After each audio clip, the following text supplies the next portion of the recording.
Good morning, welcome back to my channel GS world group संदेश। आज हम लोग 5 जुलाई के करंट अफेयर से कुछ महत्वपूर्ण प्रश्नों की व्याख्या करेंगे। हाल ही में 4 जुलाई को कौन सा दिवस मनाया गया? अमेरिका का स्वतंत्रता दिवस। अमेरिका कब स्वतंत्र हुआ था? तो अमेरिका स्वतंत्र हुआ था 4 जुलाई 1776 को। और अमेरिकी क्रांति का नारा क्या था? प्रतिनिधित्व नहीं तो कर नहीं। क्या? प्रतिनिधित्व नहीं तो कर नहीं। अमेरिकी क्रांति का नारा क्या था? प्रतिनिधित्व नहीं तो कर नहीं। और अमेरिका के प्रथम राष्ट्रपति कौन थे? जॉर्ज वाशिंगटन थे। कौन? George Washington. और अमेरिकी क्रांति से संबंधित एक है बोस्टन टी पार्टी की घटना कब हुई थी? बोस्टन टी पार्टी की घटना कब हुई थी? 1773 में। और इसका नायक कौन था? सैमुअल एडम्स था। सैमुअल एडम्स था। 4 जुलाई को मनाया जाता है कौन? 1776 को अमेरिका आज़ाद हुआ था। अमेरिका का स्वतंत्रता दिवस कब मनाया जाता है? 4 जुलाई को। अब प्रतिनिधित्व नहीं तो कर नहीं किस क्रांति का नारा है? तो कौन है? अमेरिकी क्रांति का नारा है। फेमिना मिस इंडिया 2022 का ताज किसने जीता? सिनी सेट्टी ने जीता। ये कहाँ की है? कर्नाटक की। और मिस इंडिया प्रतियोगिता की शुरुआत कब हुई थी? 1964 में। आयोजन कहाँ? मुंबई। और पूर्व विजेता कौन है? मानसा वाराणसी। कौन है पूर्व विजेता? मानसा वाराणसी। और सिनी 71वीं मिस इंडिया प्रतियोगिता में भारत का प्रतिनिधित्व करेंगी। और फर्स्ट रनर अप कौन रही? रूबल शेखावत। और सेकंड रनर अप कौन रही? सिनाता चौहान। और मीनाक्षी शेषाद्री ने मिस इंडिया प्रतियोगिता सबसे कम उम्र में जीता था। हाल ही में भारतीय सेना और वायुसेना के द्वारा दिल्ली से द्रास तक कौन सा अभियान शुरू किया गया? ये था साइकिलिंग अभियान। हाल ही में ब्रिटेन की संसद ने आयुर्वेद रत्न पुरस्कार से किसे सम्मानित किया है? तो ये तनुजा केसरी। अभी हाल ही में नवीनतम पुरस्कार कौन कौन दिए गए हैं? तो यूके में शिरोमणि पुरस्कार किसको दिया गया? मिशन पूनावाला को। और एबेल पुरस्कार 2022 किसको दिया गया? डेनिस पार्लन सुलेवान को। रॉयल गोल्ड मेडल 2022 किसको दिया गया? तो बालकृष्ण दोषी को दिया गया है। और अंतर्राष्ट्रीय साहसी महिला पुरस्कार किसको दिया गया? रिजवाना हसन, बांग्लादेश। और असम वैभव पुरस्कार किसको दिया गया? रतन टाटा को। और 97वां ज्ञानपीठ पुरस्कार किसको दिया गया? दामोदर मौजो। और 56वां ज्ञानपीठ पुरस्कार किसको दिया गया? नीलमणि फुकन को दिया गया। Formula 1 race British grand prix 2022 का खिताब किसने जीता है? तो कार्लोस सेंज। और किसके ड्राइवर है? फेरारी के। किस देश के रहने वाले हैं? ये स्पेन के रहने वाले हैं। हाल ही में अंतर्राष्ट्रीय सहकारिता दिवस कब मनाया गया? ये 100वां सहकारिता 100वां इसकी जो है सहकारिता दिवस की 100वीं शताब्दी मनाई गई। तो अंतर्राष्ट्रीय सहकारिता दिवस कब मनाया गया? 2 जुलाई को। और 2022 में इसका विषय क्या था? सहकारिता एक बेहतर दुनिया का निर्माण करती है। भारत में सहकारिता आंदोलन की शुरुआत कब हुई थी? 1904 में। हाल ही में पीएम नरेंद्र मोदी ने किस राज्य में डिजिटल इंडिया वीक का उद्घाटन किए हैं? ये है गुजरात में।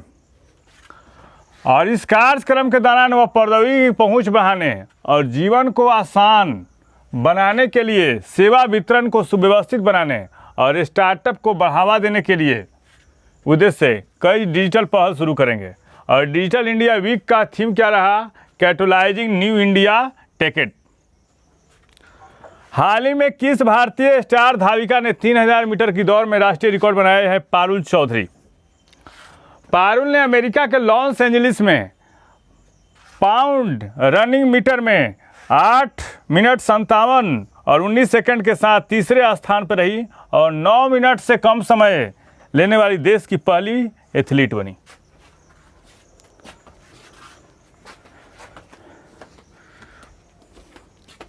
पहले गई थी औरंगाबाद। हाल ही में हेल्थ केयर और लाइफ साइंसेज कैटेगरी में Microsoft partner of the year award 2022 किसे मिला? एचसीएल टेक्नोलॉजी को। किसको? एचसीएल टेक्नोलॉजी को मिला। 4 जुलाई को किस महान आध्यात्मिक नेता की पुण्यतिथि मनाई जाती है? स्वामी विवेकानंद।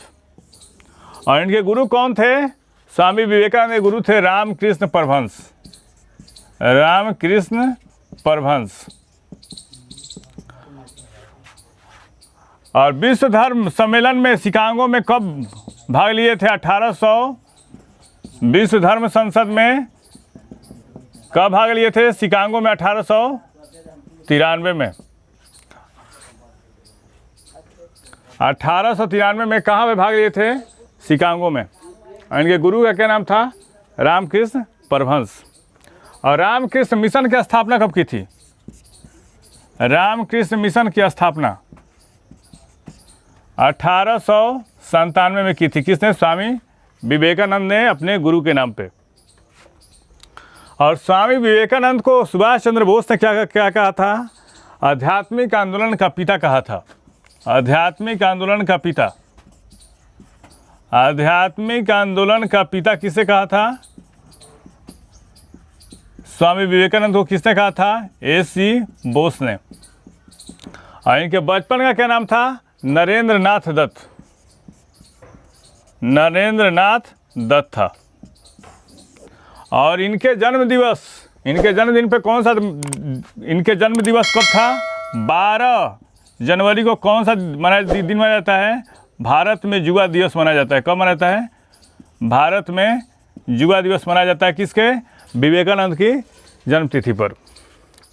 सरकार ने बैंक बोर्ड ब्यूरो को किसमें परिवर्तित करने का निर्णय लिया है? वित्तीय सेवा संस्थान ब्यूरो में, FSIB। अब बैंक बोर्ड ब्यूरो की स्थापना कब की गई थी? ये की गई थी 2016 में की गई थी। IRDA ने किसके साथ मिलकर नेशनल हेल्थ क्लेम एक्सचेंज शुरू किया है? राष्ट्रीय स्वास्थ्य प्राधिकरण। और IRDA की स्थापना कब की गई थी? 1999 में। और ये क्या करता है? बीमा कंपनियों को रेगुलेट करने वाली संस्था भारत में कौन है? IRDA है। बीमा कंपनियों को रेगुलेट करने वाली संस्था कौन सी है? बीमा कंपनियों को रेगुलेट करने वाली संस्था कौन सी है? ये कौन है? ये है IRDA। और IRDA का मुख्यालय कहाँ है? IRDA का मुख्यालय है कहाँ पे? हैदराबाद में है। IRDA का मुख्यालय कहाँ है? हैदराबाद। और ये एक्सचेंज क्या करेगा? यह एक्सचेंज स्वास्थ्य दावों के निपटाने के लिए डिजिटल प्लेटफॉर्म के रूप में कार्य करेगा। कौन सा? National health claim exchange digital platform के रूप में कार्य करेगा। और यह समूह तय करेगा कि भारत में स्वास्थ्य बीमा खरीदने के लिए लोगों को कैसे आकर्षित किया जाए।